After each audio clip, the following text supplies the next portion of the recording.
Baiklah, Bismillahirrahmanirrahim. Assalamualaikum warahmatullahi wabarakatuh.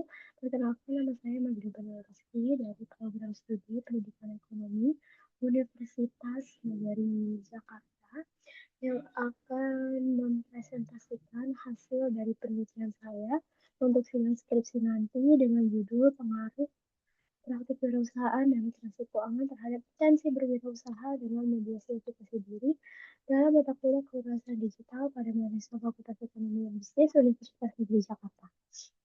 Untuk dosen pembimbing saya, dosen pembimbing pertama saya itu ada Profesor Dr. Ari Saptono, kemudian untuk pembimbing kedua ada Dr. Agus Wibowo. Oke, untuk latar belakang penelitian saya itu tentunya dilihat dari niat berwirausaha yang merupakan faktor utama membentuk perilaku berwirausaha, di mana kewirausahaan juga memiliki peran penting dalam mendukung pertumbuhan ekonomi. Tetapi intensi berwirausaha di kalangan mahasiswa dan perguruan tinggi itu masih tergolong rendah.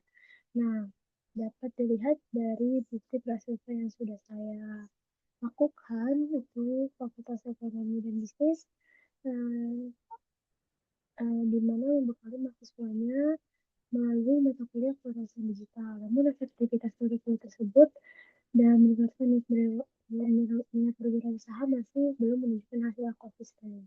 Dapat dilihat dari gambar di samping. Kemudian,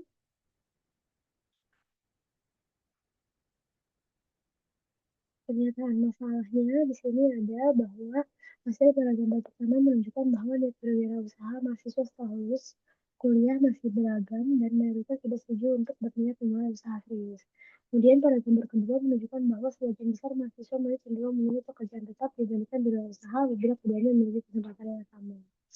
Jadi di mahasiswa FEB itu masih eh, kurang atau niat berwirausaha setelah lulus itu masih tidak nggak menunjukkan peningkatan gitu. Kemudian ini untuk pertanyaan penelitian dan tujuan penelitian tentunya untuk mengetahui pastinya terdapat pengaruh langsung atau tidak praktik perusahaan, literasi keuangan maupun efikasi diri terhadap niat berwirausaha. Nah, di sini ada teori pendukung yaitu saya menggunakan teori of organic behavior di mana ini dikembangkan oleh Isaac Abraham pada tahun 1991 yang dianggap sebagai produk terutama dalam mengungkap niat kemudian mengarah pada perilaku aktual. Kemudian di sini ada landasan teori, landasan teorinya di sini ada niat berwirausaha di mana dapat dipahami sebagai hasil diri seorang untuk memulai suatu usaha yang disertai dengan kesiapan psikologis dalam menghadapi prosesnya. Kemudian juga ada literasi kewirausahaan, suatu kegiatan yang dirancang untuk membekali serta melatih individu dalam bidang perusahaan, literasi keuangan seperti pengetahuan terkait konsep-konsep keuangan, verifikasi diri itu adalah keyakinan terhadap diri sendiri yang akan kemampuan. Kemudian di sini ada penelitian terdahulu, pertama ada the effect of entrepreneurship education on entrepreneurial education, mediation of entrepreneurial self-efficacy and relating model of psychological capital. Nah, dari semua judul yang ada, dari ketiganya ini menunjukkan bahwa pendidikan kewirausahaan yang melibatkan pengalaman langsung itu memiliki um, meningkatkan intensi usaha mahasiswa dan juga dipengaruhi oleh efikasi diri. Selain itu juga literasi keuangan memiliki pengaruh positif terhadap intensi berwirausaha. Kemudian di sini ada penelitian, rangka penelitian dan hipotesis. Yang pertama ada pengaruh langsung X1 terhadap Y, yang kedua ada pengaruh langsung X2 terhadap Y, yang ketiga itu ada pengaruh langsung X1 terhadap Z, keempat pengaruh langsung X1 terhadap X2 terhadap Z, kelima pengaruh langsung Z terhadap Y, keenam pengaruh langsung X terhadap X1 terhadap Y melalui Z, yang ketujuh itu ada pengaruh langsung X2 terhadap Y melalui Z. Di sini ada metode virtual penelitian. Untuk populasi itu, penelitian ini adalah seluruh mahasiswa aktif mahasiswa ekonomi, Fakultas Ekonomi dan Bisnis UNJ yang telah menempuh mata kuliah kewirausahaan digital. Totalnya 1.800 mahasiswa berasal dari angkatan 2022-2023. Nah, untuk sampel itu berjumlah 327 responden. Kemudian teknik pengumpulan datanya itu berupa kuesioner atau angket dengan skala Likert itu ada 5. Di sini ada teknik analisis data. Nah, yang pertama adalah outer model, yaitu conversion validity, discriminant validity, dan reliability. Dan untuk inner model ada uji korean data, starvation determination, predictive relevance, status output, dan uji hipotesis. Nah, di sini ada hasil pembahasannya. Untuk hasil pembahasan yang pertama itu ada profil responden sesuai dengan populasi dan juga sampel, di mana jenis kelamin perempuan lebih banyak dibanding laki-laki dan angkatan 2022 lebih banyak daripada 2023.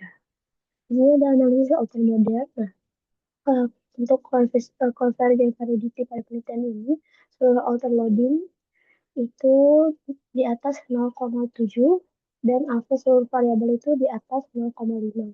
Di mana hal itu menyatakan bahwa um, penelitian ini valid. Discriminant validity, cross-loading, Warner Laker, dan HTMT seperti pada tabel di samping terpenuhi setiap konsep berbeda secara jelas. Nilai alpha itu lebih tinggi dari korelasi interkonsep. Kemudian, kemudian,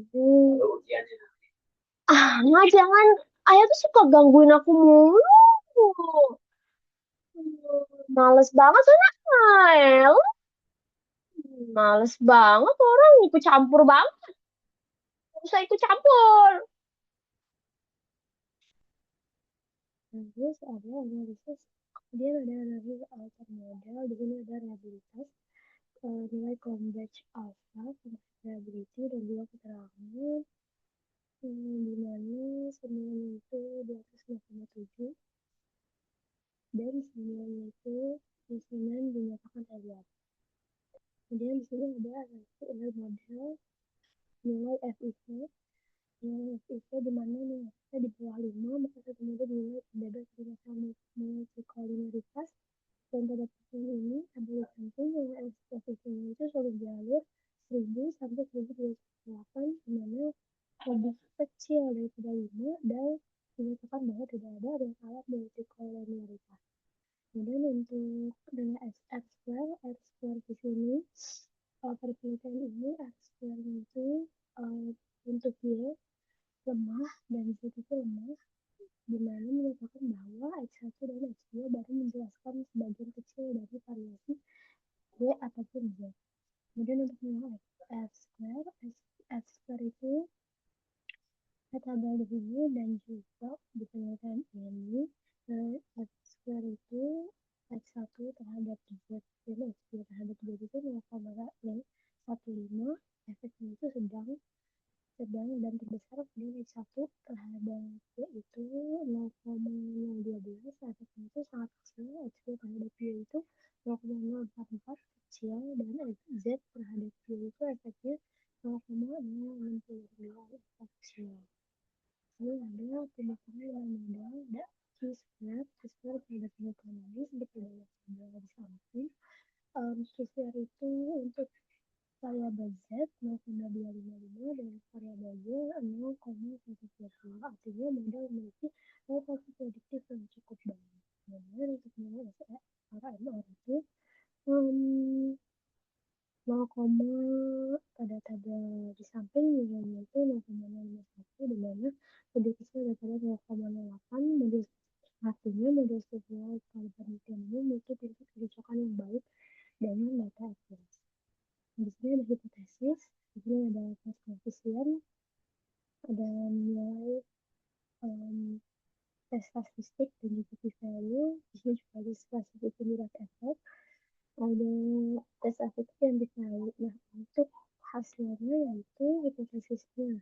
Yang pertama, tersebut perusahaan terdapat pengaruh efek perusahaan terhadap intensi.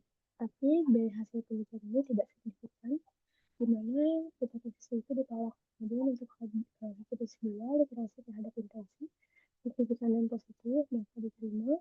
Ketiga, praktik efikasi, signifikan positif, maka diterima. 4, literasi dan efikasi, signifikan positif, dan diterima. 5, evaluasi terhadap intensi, signifikan positif, dan diterima. 7, literasi terhadap intensi melalui aplikasi, signifikan positif, bisa aplikasi memediasi penuh, maka hipotesis diterima. Dan untuk H7, praktik efikasi realisasi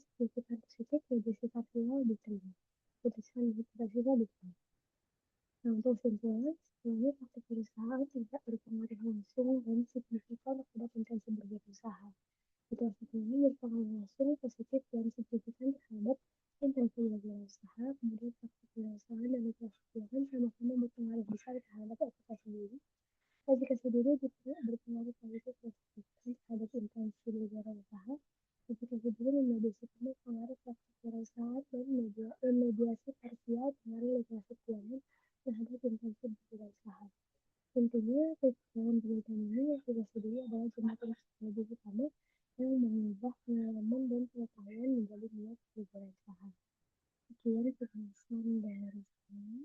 Kurang lebihnya mohon maaf. Wassalamualaikum warahmatullahi wabarakatuh.